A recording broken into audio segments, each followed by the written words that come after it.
L'invité de ce Smart Impact, c'est Claire Chadourne. Bonjour, bienvenue. Bonjour. Vous êtes enchantée, directrice RSE pour Digital Realty en France, en Italie et en Grèce. C'est l'un des plus grands opérateurs mondiaux de data center, c'est ça? Oui, on fait partie des leaders mondiaux. Notre métier, c'est de construire, de concevoir et de gérer des bâtiments qui hébergent les infrastructures informatiques et télécoms de nos clients.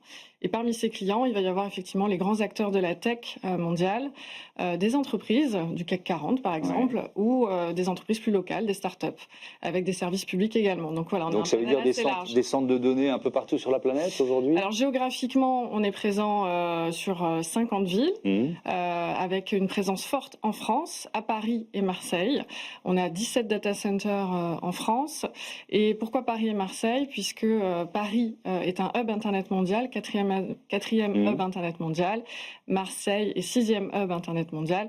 On est le seul pays d'Europe à avoir 2 hubs internationaux d'échange de données. Donc c'est un avantage concurrentiel assez important. Ouais. Avec une stratégie RSE que vous pilotez, comment c'est un secteur tech qui est évidemment à la fois énergivore et consommateur d'eau, donc comment vous pilotez, vous concevez cette stratégie RSE? Alors, il faut savoir que notre métier est un métier utile puisque sans data center, il n'y a pas de vie numérique et notre économie dépend très fortement de cette numérisation. Donc, on a effectivement un rôle d'infrastructure au même titre que des ponts, des autoroutes Ouais.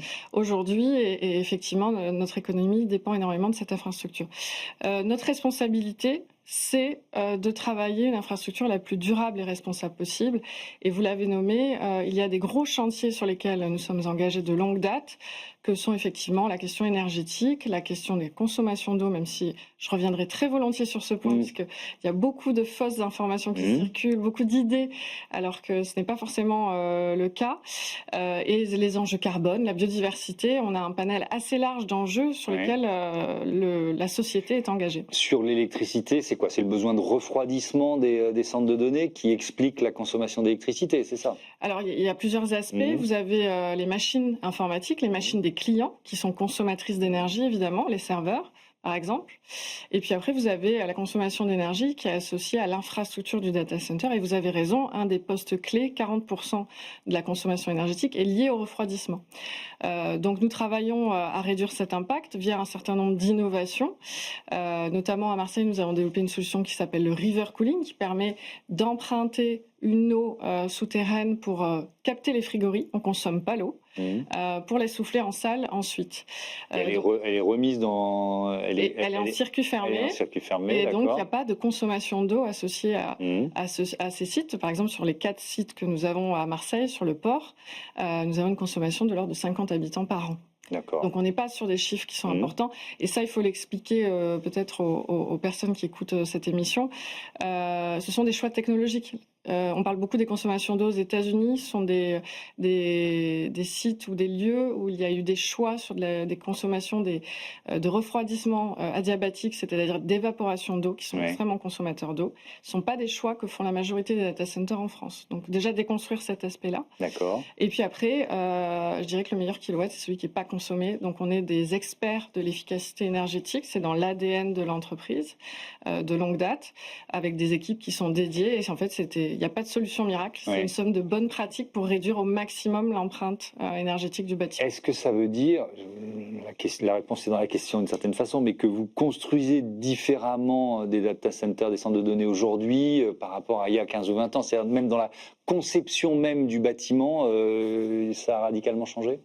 Ça évolue très vite et particulièrement ces derniers temps. Alors, ne serait-ce que pour vous donner un exemple, il y a une quinzaine d'années, vous rentriez dans une salle, il faisait extrêmement froid parce qu'on refroidissait l'ensemble de la salle. Aujourd'hui, on confine les machines clients au sein de call corridors, de couloirs froids, pour n'aller souffler le froid que au strict nécessaire. Et donc, mis avec un ensemble de bonnes pratiques, on arrive à réduire l'empreinte du bâtiment. On mesure cette empreinte via un indicateur qui s'appelle le PUE, Power Usage Effectiveness. Donc on calcule combien de kilowatts on prend Enedis, combien on en restitue aux machines clients. Et donc en moyenne, vous avez des data centers en France qui sont autour de 1,5, 1,6. Donc j'ai 0,5 de consommation en termes d'infrastructure. Nos bâtiments sont autour de 1,2, 1,3, donc on est particulièrement efficient. Et surtout, on a des obligations pour les plus anciens sites d'arriver à ces performances-là d'ici 2030. Donc on a des millions qui vont être investis pour mettre à jour les équipements et arriver à ces performances-là.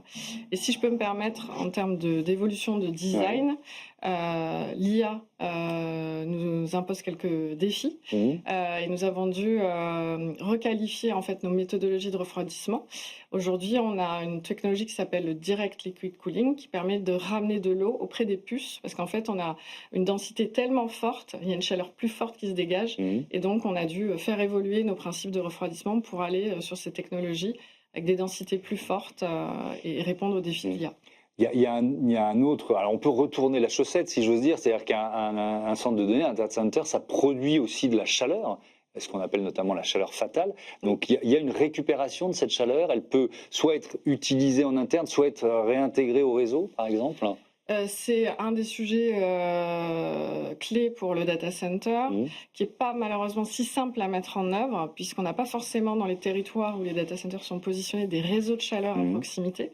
Et comme on n'est pas nous-mêmes opérateurs de réseaux de chaleur, donc on travaille avec les autorités compétentes localement pour identifier les possibilités de connexion à certains usages avec des réseaux à proximité, mais vous avez un équilibre technique et financier qui n'est pas toujours au rendez-vous.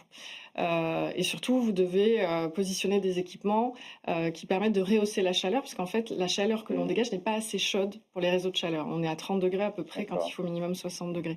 Donc, c'est pas si simple comme dossier. Cela dit, on est complètement investi. On a 7 dossiers en cours de récupération de chaleur.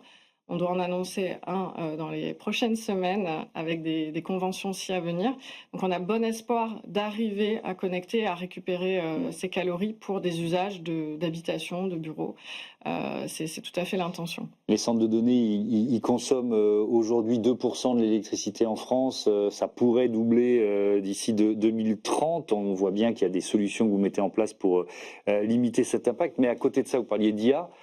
C'est vrai que la croissance de l'intelligence artificielle, du cloud, on est vers une augmentation mécanique des besoins et donc de la consommation d'électricité. Donc, vous vous dites quoi? Que les efforts que vous faites là, ils vont être annihilés par la montée en puissance de l'IA? Ça doit être un peu désespérant, ça. Il y a une étude qui est sortie qui explique effectivement, donc c'est EY France Data Center, que 40% des charges informatiques d'ici 2030 pourraient être liées à l'IA. Donc c'est majeur, il faut qu'on s'y prépare. Notre métier, nous, c'est de fournir des capacités. Notre responsabilité, c'est de le faire avec des bonnes pratiques, avec un minimum d'impact.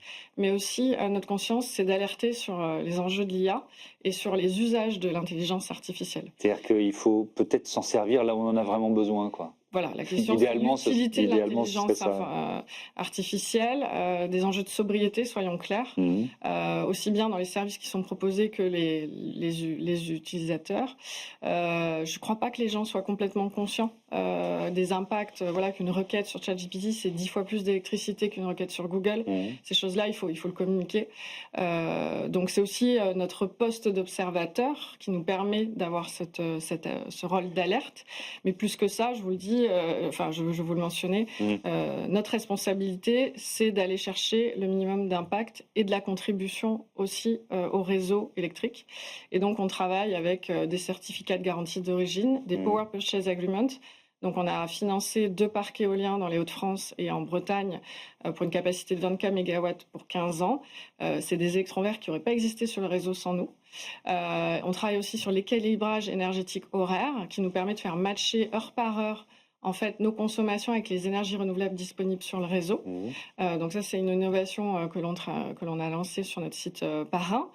On travaille évidemment sur la récupération de chaleur pour être contributeur. Et demain, on réfléchit évidemment à des notions d'autoconsommation.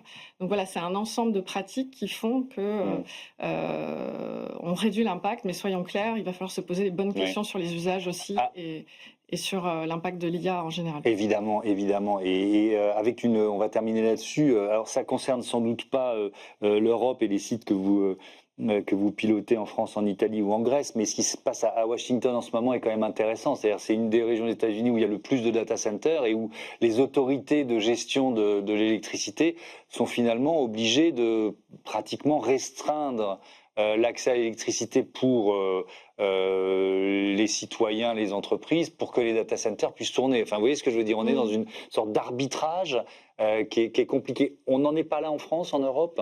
On n'en est pas du tout là. Aux États-Unis ou le cas d'Irlande qui est souvent nommé. Ouais, mais il y a l'Irlande En tout cas, pour aussi, les ouais. États-Unis, on parle de milliers de data centers sur le territoire. En Irlande également, il y a eu un gros déploiement en nombre de data centers. En France, on est à 360 à peu près aujourd'hui. Donc, on ne peut pas comparer les deux. On n'est pas du tout dans les mêmes dimensions. Après, évidemment, ça pose des questions de compétitivité, soyons clairs, d'où le sommet de l'IA avec les investissements massifs qui ont été mentionnés. Maintenant, effectivement, il faut le faire avec responsabilité, engagement et un peu de clairvoyance sur les défis qui sont face à nous en termes de ressources et de limites aussi planétaires. Ouais. Merci beaucoup, Claire Chadourne, et à bientôt sur Bismart for Change. On passe tout de suite à notre rubrique Transition urbaine. Alexandre Herveau nous emmène à Lyon aujourd'hui.